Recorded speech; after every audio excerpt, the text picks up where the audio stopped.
Welcome to the One Player Podcast, the show on solitaire board games. I'm Albert, and this is episode 398. Hanero Salalusha Anomalikim. That's a joke that's going to go over absolutely everyone's head. It went over my head. That's Hebrew for the candle lights that we are lighting. Oh, okay. Because it's fields of fire. Yes, and there's fire on the fields. And why are you lighting candles specifically? It's a song that we sing around Hanukkah time, and there's Okay. all these songs about. I thought about quoting a Maccabees song about fire and burn for this, because it's a really catchy song, and all around the winter time this is a song that I like singing, but I figured that would be even less hard than this one. Okay, well, I mean, it worked on me. I will say that is probably the wrong kind of fire. I believe they're talking about firefights in this. Oh, So yeah, I know. so today's game is Fields of Fire, hence the song. This is a GMT Games that originally came out. Gosh, I don't know, about 10 or 12 years ago. I'm not sure when it came out, and it's a solitaire game in which you're controlling troops and a headquarters and platoons and that sort of thing, and going and doing combat in combat places. Mm-hmm. That's today's looks game. Nice and bland. It's which version are you looking at? I wonder, the old ones or the new ones. So this game has been reprinted. I didn't know there was multiple versions. So it originally came out, like I said, 2012 or 13, maybe. I'm not sure. It was famous for having very hard to understand rules, very difficult. A second edition came out that I believe updated things. I have the second edition, or I had the second edition. Are you talking about the deluxe edition, the one from 2025? Well, so I had the let's step back. I got the second edition, and I read the rules, and I pulled out my player log sheet to play, and I could not figure it out. I got really frustrated. I couldn't figure out how to even fill out the sheet before I could start playing. So I got really frustrated, and I put it away. And then I looked online. Oh, there's a P500 for a deluxe third edition. Okay, I'll back that. The upgrade kit. So I got the upgrade kit, and that is so much more understandable. It does a much better job than the second and first editions, apparently. But anyway, I'm jumping ahead. I wasn't necessarily aware of. This is called the deluxe third edition. I want to make sure that I'm looking at the same thing as you, because one of my common complaints for these type of games is, gosh, does it look boring as anything. Yeah, I could see where you're coming from. It's definitely not a Euro graphics or anything like that at all. This is very much a GMT war game, which, to be fair to them, I think they have come leaps and bounds in their production qualities. This is much better than their older games. I'm not sure if that's fair or no. Or if that's leaps and bounds means absolute garbage to the basics of like a 1980s game. No, this is way nicer than an 80s game. But anyway, let's not dwell on that too much. Let's go through components, and we'll see if we can argue about this some more. Okay, so the components. So this is a big box, actually. It's probably like 3 inches thick or so. I'm not sure, but it's a big, heavy box. What you're going to get in there, you're going to get a bunch of cards, first of all. There's an action deck. When you're playing, this is an action-driven war games. You're playing, you're drawing cards for figuring out how many action points you have to spend. You're using it as a random number generator. You're using it for combat resolution, damage. There's 9 different things it gets used for, depending on what phase of the turn and what's going on. You draw a card and look at a different part of the card to figure out. So there's a lot of information on those cards. And even then, they look kind of empty, surprisingly, but there's tons of it in there. So anyway, so there's that deck of cards. That's like 60-ish cards. I'm not sure exactly. There's one reshuffle card. When you're drawing cards, if you draw that one, you immediately reshuffle and continue drawing. Then besides that deck, there's another 4 decks in this edition. These are terrain decks. They basically are used to create the maps. You're playing on these cards as if they were the board. There's 4 decks for 4 different campaigns. There's one for Normandy, 1944. There's one for Korea, 1950. One from Vietnam, Lowlands, and then one for Heartbreak Ridge in 51. which I guess is also Korea. And I didn't really get into this. We should have done it this summary, but this is a World War II through Vietnam War era war game. So you have the different decks. Each card represents some location. It could be like I mainly have played in Normandy. It could be a hill. It could be a village. It could be a bocage. It could be forest or fields. Different things. So you lay out your cards on the table, and you're able to move from map space to map space by using cards. This allows you to have a lot of different maps or random maps as you're playing, depending on the scenario. So that works out pretty nicely. There are counters in this box. There are 1,056 counters in this box, actually. Now I had the upgrade kit, so I only got a few hundred counters, which I had to go through and replace some of the old counters with some of the new counters. That was incredibly tedious. But whatever, there's a ton of counters. There's different kinds of counters. I think most of them are units representing your armies and the enemies. They are there's different varieties of units. There's um like machine gunners, there's people with like firearms, there's heavy artillery, all kinds of different stuff. So when you're playing, it depends what scenario you're doing, what time period, whatever, you'll be using different counters for that. Besides all the units, there's also equipment, there's vehicles, there's cover. These are things like bunkers and stuff like that. All those are markers, and then those are different counters. And then there's also markers to represent different states of in the game. If you're under fire, you'll put a marker on it showing how much fire you're under, basically how much the modifier it is going to be for when you do the combat. There's marker for the turn order. There's marker for this, marker for that. 1,056 counters total. It's a lot. Besides the markers, there's charts galore. There are 11 double sided charts in this. Well, okay, 10 double sided, one is a single sided. There's charts, there's handouts, there's play sheets, campaign logs in that 11. 6 of them are player aids. These are different charts you're going to be referencing when you're playing the game. One of them, for example, well, 4 pages, so 2 double-sided sheets are the list of actions that you could take, that you could choose from. Huge number of actions. And this is tables. This is not like lists with big diagrams and stuff like that. It's a ton of actions to pick from, really. There are other charts in there, like how to resolve the enemy's defense and that sort of thing. There's charts listing weapons and charts and charts and charts. Charts. Yeah. There's 2 displays, including the command display. These are just displays you have on the table that you're going to use. The command display will be used every single game. You keep track of your commanders in there and how many action points you have to spend and things like that. The turn order, the turn phase, the turn you're in, different things. There's a helicopter control card. I never used it. I have not played the scenarios with helicopter. And then there's 2 company log sheets. These are basically cards you would photocopy so that when you're playing campaigns, you could fill them out and keep track of your units from game to game. So all those different charts. Maybe the game with the most charts that I have played. So I do have Mr. President over here, and I think that might even have more. It's kind of a lot. Okay, what is next? Next is the rules and the. Well, wait, are we just gonna books. we're just gonna list the components and we're not gonna talk about the components? What do you want to know about? We could talk more about them. I'm kind of telling you all the stuff there's in there, and I've kind of told you a little bit about the map cards. When we get into the gameplay, I talk about how they get used. Well, how bland do you think this game looks? It looks fine. I mean, I wish. For me, I prefer a game with a map than cards, but using the cards works well. The art on the cards is fine. It's representative. They're photographs of woods or fields or village, a building in a village. So it all works fine. The counters are fine. Are the counters are they're tiny? Functional. Yes, they're tiny. They're typical war game size counters. Okay. They're fine.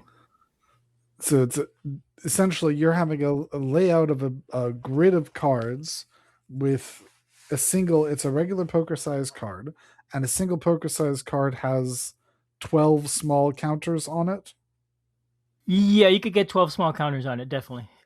And it could get messy. You might be stacking counters together and grouping them and putting another counter on top of the group. And yeah, it definitely gets messy. I haven't played enough with scenarios like that with that many counters. I've maybe had 6 or 8 counters at most. And things are getting moved on and taken off. as you're playing. So yeah, a And lot of stuff goes on there. So because of that, the art doesn't matter a whole lot because you're you're going to cover it up. the art You on won't see the on cards the doesn't cards matter. exactly. Okay. The counters, they're functional. They're not, they're not made to be super attractive, but they're fine. There's images on the counters of the weapon that they represent and that sort of thing. There's I numbers mean, on the is bottom. you say the counters are not super attractive. Is there an aspect of the game that is attractive? Visually, Yes. Is there anything visually attractive about the game? that's funny. Not specifically. Nothing makes me go, "Wow, that's really pretty." Uh, the book is great. The rule book is great and well designed, and there's diagrams in it. And say, "Wow, that's pretty" because it's got diagrams. But again, that's coming from the mindset of old war games, right? Not Euro games.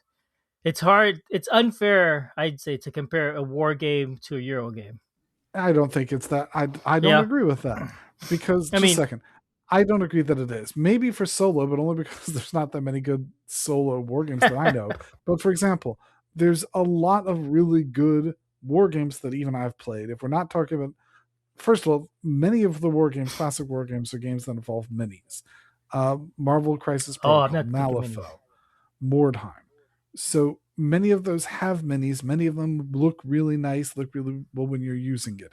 But if you want to play war games that step away from minis and are bright and colorful and vibrant, there's plenty of options for war games that establish the idea of a tactical battle in a map.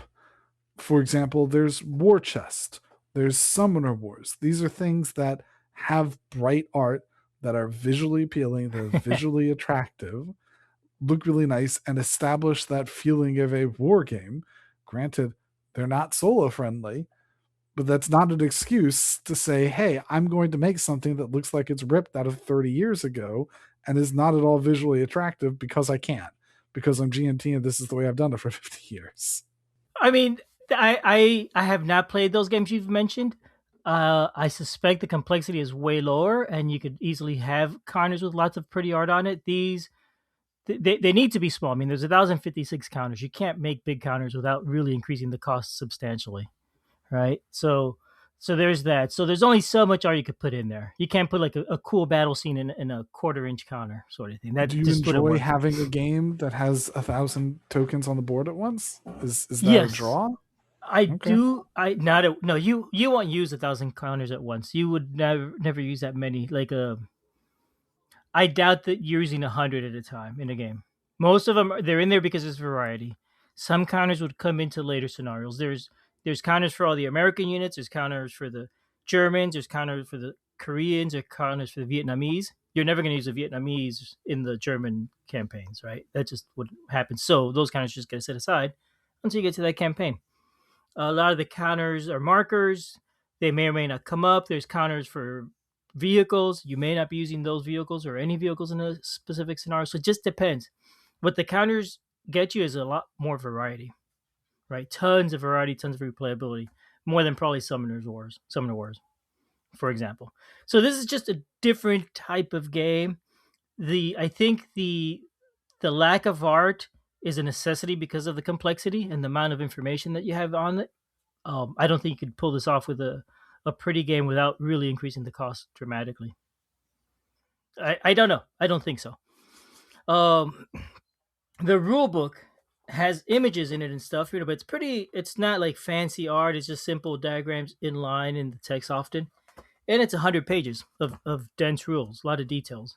So again, you could pretty up the rule book and add bigger diagrams and space and flow, and that would easily make it a 200-page rulebook plus. I don't. Again, the cost there, it would never sell. Well, people. No, that's probably a lie. People would buy deluxe editions. What am I? Who am I kidding? Yeah, I think that People if the love their game deluxe looked editions. nice, I think if the game looked Sure. nice, I think people would buy it. I think people would buy a game that looks nice a lot more. I think that being able to abstract some of the massive number of troops, to be able to have troop layouts or groups of troops so that you can have large tokens, that you can have nicer looking pieces, that you can have bright shiny arts and tokens that look higher quality, as opposed to a ton of little miniature things that have no room for anything nice looking on them. I think that there would be a lot of people that that would be a real draw for, as opposed.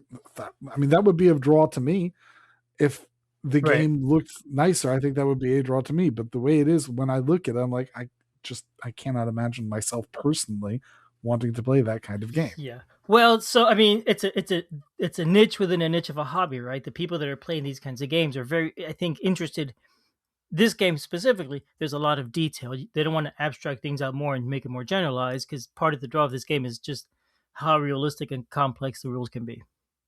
This game reminds me a lot of Advanced Squad Leader in that aspect, Okay. which is a rather complex game. So yeah, I mean, you could change it, but I don't. It wouldn't be the same game. I think. And I don't. I mean, it's already $100 if you deluxeified it a lot. I think they would sell fewer copies. They might make more money that way, but I don't think that's their goal necessarily. I think their goal is really to make the games that people play. Maybe we'll see. The rules. Let me tell you about the rules. I already told you it's a 96-page rule book.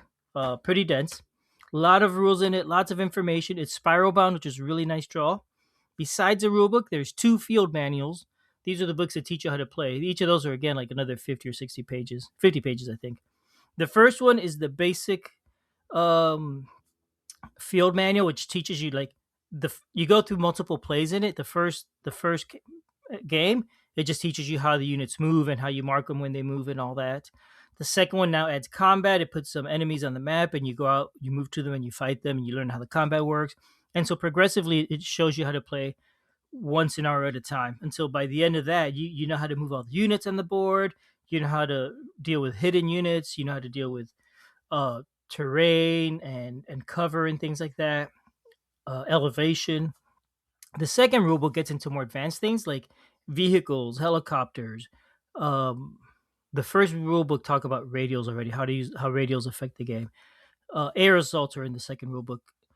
Strategy about when you're setting up, how to choose your units and things like that. So a lot of information in those 2 rulebooks. Besides those 2 books, that's already 3 books total. There's 5 mission books. 1 mission per campaign, right? There's the 4 campaigns I mentioned: Normandy, Korea, Vietnam, and Heartbreak Ridge. There's a 5th one. I'm not sure what the 5th one is.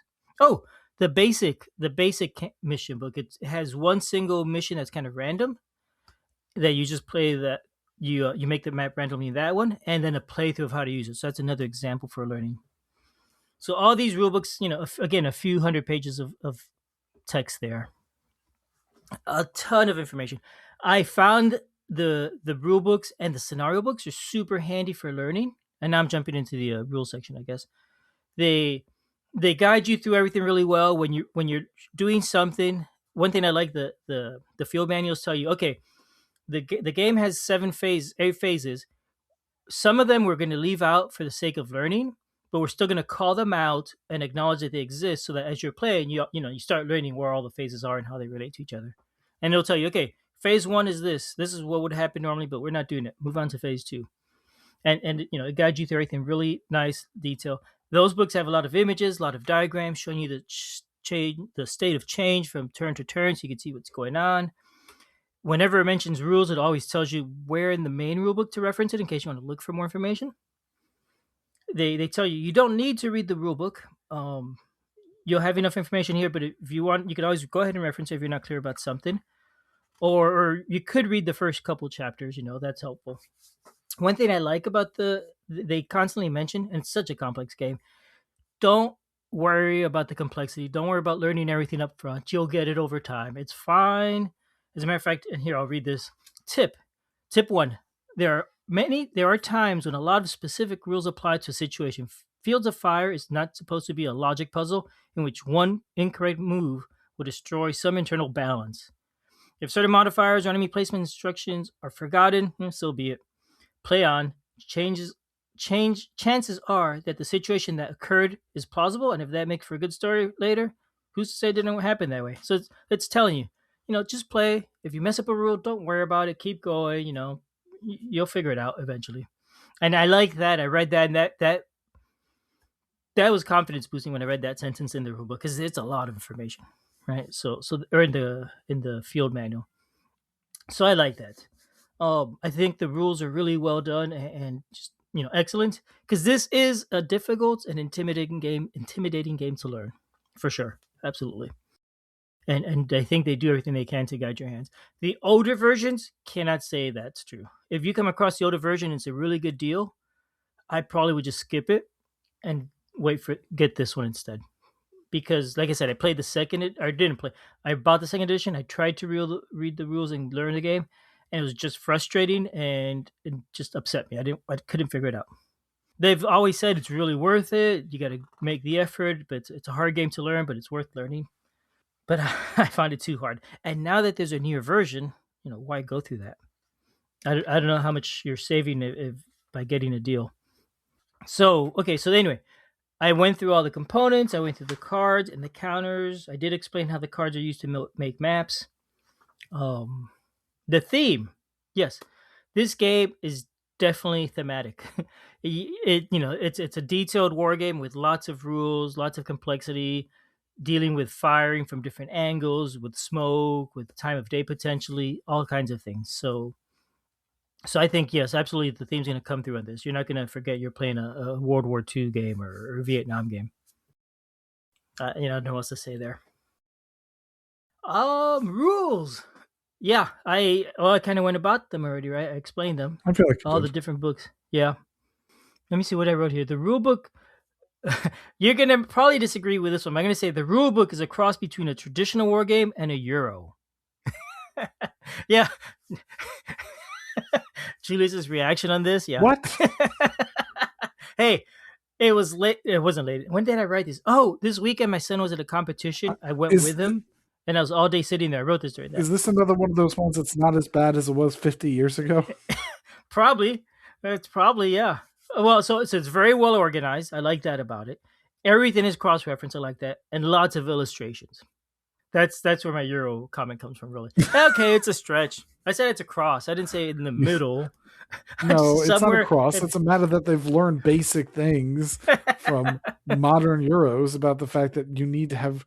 I mean, even many Euros or many games with rule books that aren't 200 pages, um, they don't cross reference. When you have a 200-page rule book, it has to be cross reference because how in the world are you ever going to find anything otherwise? So Yeah. the fact that they've learned the idea of have a freaking picture in it Yeah, does not demonstrate highly. Now, a couple years ago, I talked about another GMT game. I forget what the name of it is now, but it was a game about bombing raids over Germany and or UK. I forget which of the two. They've made both, and that one had a lot of really big, nice diagrams that were more Euro-y. This, yeah, that was a bit of a stretch, but I mentioned it just just to Just rile to you get up a my little bit. joke up, Yeah. that's why. As if I Julius is wasn't just annoyed enough gonna. about this game. So yeah. So anyway, so there we go. That's the rules. So now gameplay. I mentioned there's 8 phases in the game in the turn. I think I mentioned it really shortly. We're not going to talk about all these phases. Let me just kind of give you a very light overview of what goes on here. First, you're going to choose a scenario. You could pick one at random from all the books, or you could choose to play a campaign. If you play the campaign, you would start with the first scenario and work your way through all of them. Once you've picked your scenario, you will build the map. The scenario will tell you which deck you're using, which counters are available to you, which counters the enemies might be using. So you'll fish through your 1056 counters and find the right counters and all that, the right units. I think there's some counters, some units that will probably be used every scenario or most, but I think many will change over time, depending on the region and the specific mission you're doing. So you'll pick that. You'll build your map. Again, depending on scenario, it might be random, or it might tell you look for specific cards and lay them out in your grid in this order. It might say, like the top left is a bocage, next to it is a field, next to it is a woods, and then a house, and then the next row here's put these cards, whatever. Or it may be random, and you just put them all face down, and then reveal them slowly as you're playing. And there's some rules to how that works, but you will build your map, and you may put enemy units on the map. You'll gather all your units and equipment and all that stuff and put them on the map or on the side as needed. When shuffle your deck and you're ready to go. So it sounds easy enough, But I'll tell you, setting up for scenario easily takes an hour because there's so many counters to fish through. Yeah. Oh no, this is yeah. This is not a simple game. This is not a game for the faint of heart. Absolutely. Oh, gross. It is. You're gonna find it. You're gonna find all your stuff. Now maybe having a lot more plays down, I'll know how to organize my counters way better. But not having a lot of experience, I've got my counters in bags, but what seems like the right thing, and then you're fishing through this bag. Maybe if I had counter trays, it would also be easier. But then it wouldn't fit in the box probably. So I haven't done that. I don't know the right way to set it up yet. I have found going through the learning scenarios that you were using the same ones over and over a lot. So then I just had those in a separate bag, and that was pretty easy to set up that way. But in a full game, where it now tells you, oh, look for these other units. Again, you got to fish through them. The last time I kept looking for a unit and I could not find it, and I went through all the bags probably at least twice. Eventually, I realized one of the counters was double sided, and I was looking at the wrong side. There was a different unit on the other side. that was that was a little frustrating. I'll admit it. So so anyway, we spent the hour, we got the game set up, everything's on the ready to go. You're about to start your first turn, and probably the cat will come and lay down on the table. That's what happens for me every time. It's and then you got to carefully pick up the cat because it's going to move things around and make a mess. But let's say you're smart and you launch yourself into a room and you don't have any cats to worry about today. Great. 8 phases in the turn. Really 7, because 2 of them are the enemy movement, and you only do one or the other depending on whether it's a defensive scenario or offensive. But otherwise, it's the same thing. There's a random event at the beginning, potentially. If it happens, you'll look at a chart depending on your scenario and do that random event. Then there's the enemy movements. Again, these either come before or after the player, again, depending if it's defensive or offensive. Right? If you're playing in a scenario where you're invading them, they will go after you because they get to react to your movements. If you're playing a scenario where they're invading you, opposite's true. The enemy AI movement is pretty. I want to say it's pretty simple, but there's a chart that you look at. For each unit, each enemy unit, you can look at the board, and there's different things you can consider. The posture, is it defensive or defensive? What terrain they're on? Is there any cover? And if they're under fire, and you consider all these things. And based on all that, you find them the right space in a chart, going down from top to bottom, and then that tells you how they react. You generally have to roll a die, which, again, rolling a die is on a card. There's no actual dice. You flip up the card, and the bottom is a little chart. And if you say it's a 1 in 5 chance, you look at the 5 column and see the number underneath to decide what the result is. So based on that, the enemy will do something potentially. They might move, they might change who they're firing at, they might retreat, whatever. You could do that for every enemy. Next comes the player actions. So we really didn't say, but this is a game about command and control sort of stuff. So you have a headquarters, and your headquarters gets actions. You'll draw a card to see how many actions they get. Their actions, they could do certain actions on the board that we won't get into. One of the actions they could choose to do is to activate one of their platoon leaders. If they activate the platoon leaders, the platoon leader now gets a chance to draw an action card and take actions himself. So your top command decides what to do, sends messages down, basically. Your platoon leaders can now take actions. There's a few different things, again, including moving the units. This is how the units move. They can move any unit that's in a space where they're at, or any unit that they're in communication with via radio. Otherwise, they have to get somebody to that space to let the other units to move. So it's all about being able to issue commands and controlling. You're not playing individual units, you're playing the people leading the units. Whenever units do move, you mark them. If it's a normal movement, you mark them that they're what's the term? I forgot. Exposed. They've been moved, so there's a chance somebody saw them. You put a little mark on them showing they're exposed. The marker also tells you they've already moved. They can't take another move action. There's other kind of movements you could do that may or may not work, where you could be sneaky. But generally, that's what you do. You're moving everybody into position, trying to get them onto the right terrain card to be able to fire on the enemy with hopefully not getting shot at. And you do all your movements. When people move, if there's enemies that are in line of fire, they automatically are now potentially engaged and shooting in that direction. And again, you take all your actions until you run out of actions, starting with your commander, working your way down. And then there's another phase. There's some other phases regarding capturing and things like that. And then the other big phase is the combat. Here, all combat is resolved simultaneously. So you start from the top card, working your way across, going your way down. At least that's what they say. I mean, you can do it in any order. But the point is, every combat has to be resolved during this phase. So for each card that has units that are in combat that have been marked as under fire, you will, for each unit on that card, you individually figure out how much cover or what their modifier is, their total modifier based on the terrain they're on, whether they're pinned, how much cover they have, whether they're exposed, so on and so forth. You get a modifier number, you draw a card, and you find the combat chart for that, and it tells you if they got hit or not, basically.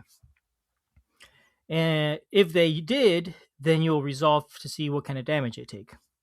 It could be anything from as extreme to like they're eliminated, or to maybe they just got wounded and got converted into smaller, weaker units, or maybe they're, oh, I forgot the terms are called. There's so many terms in this game. There's so much things to keep track of. I cannot imagine with a 200-page rule book that there's a lot of terms. Yeah, yeah, it's work. So anyway, you will do that for all the units on the board at the same time. Once all the units have been dealt with, you will finally remove all these extra counters that you put on during the turn to keep track of these things, and you can start the next phase again with moving and shooting and whatnot. You will keep playing through this until it's over. There's a lot of stuff that we didn't get into, right? There's things like hidden units might be on there, and you got to check for that. The different types of actions. I'm not going to go about all the actions. It is worth mentioning that the units have many units maybe have steps.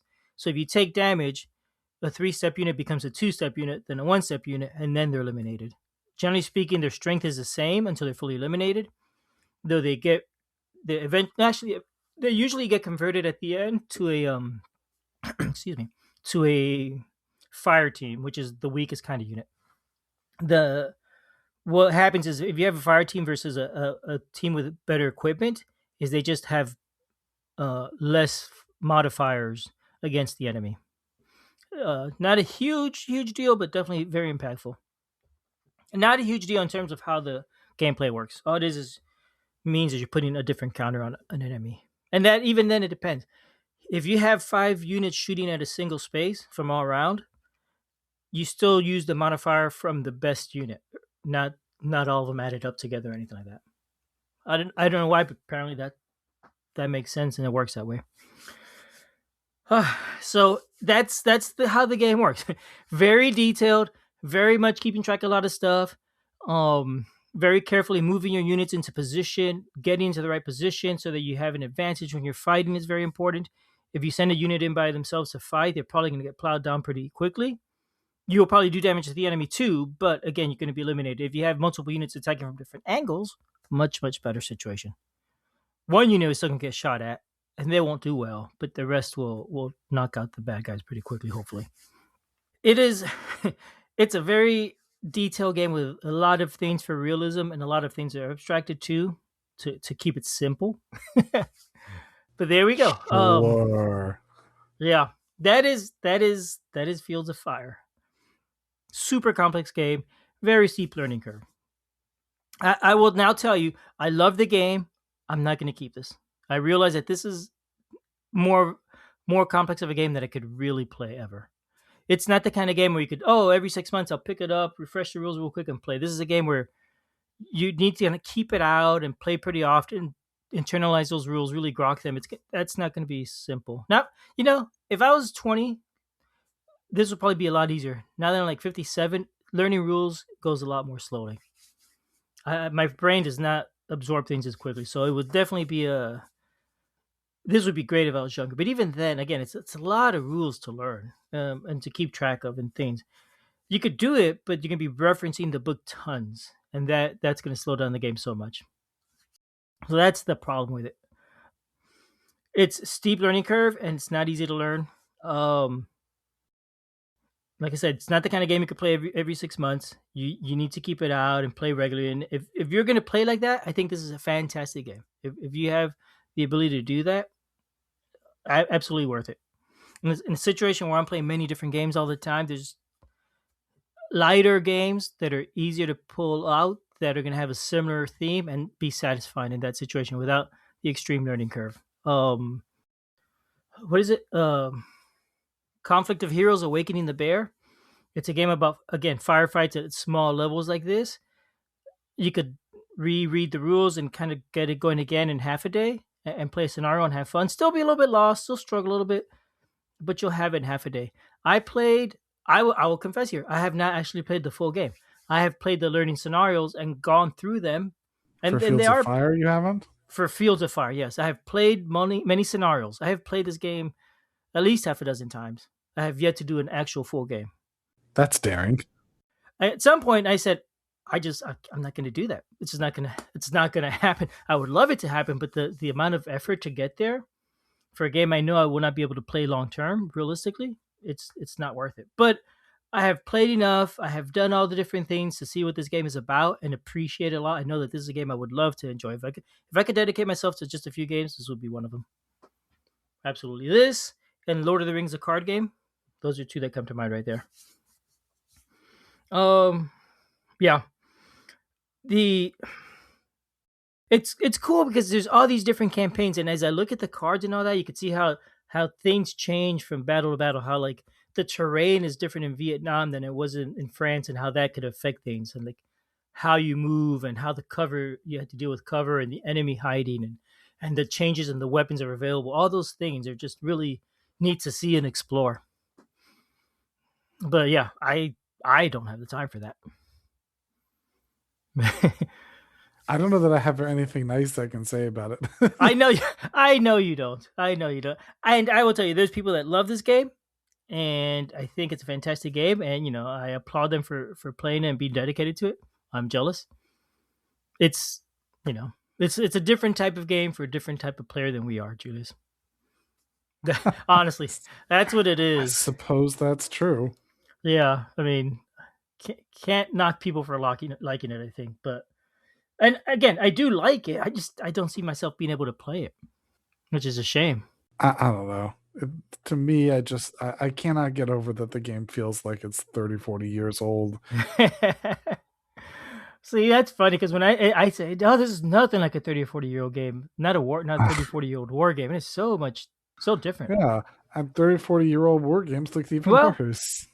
That's because they've always been so lagging about 4 decades behind. that's entirely true. When I was taking notes for this, I I said, what games can you compare to this to? And one of them that got suggested was Up Front, which is an old war game. I'm not sure who published it. Maybe it was I don't even remember the name of the publishers now. But it's an older war game from the 80s, and that was also combat using cards as terrain. So I think it is just like an old war game. I'm sure some things are different and modernized, and there's new things that haven't been thought of back then. Using cards, as a matter of fact, card-driven war games is a newer thing, isn't it? That's from like okay, never mind. From the 90s, so about 30 years ago. Card-driven war games is a newer thing? Yeah, well, in terms of war game history, right? Remember that war games go back to the 70s at least, right? Modern war games, like Yeah, I don't think so. yeah. How old is Advanced Squad Leader, for example? That goes way back, doesn't it? I'm sure there's more. But none of that really distracts from my point that it doesn't look modernized at all. Yeah. Okay. So Squad Leader, of which ASL is based on, came out in '77. Advanced Squad Leader came out in '85. So yeah, and those are again squad level games similar to this. Tons of complexity. Skirmish So level yeah, games. I'll give you that. It's not a modern war game in that sense. It's not Memoir 44. Which at this point is not that modern either. How long ago did that come out? Gosh, man, half a All right, lifetime Albert, ago. I think we've just about lit this on fire at this point. All right, Julius. Thank you, everyone. Have a good night, all.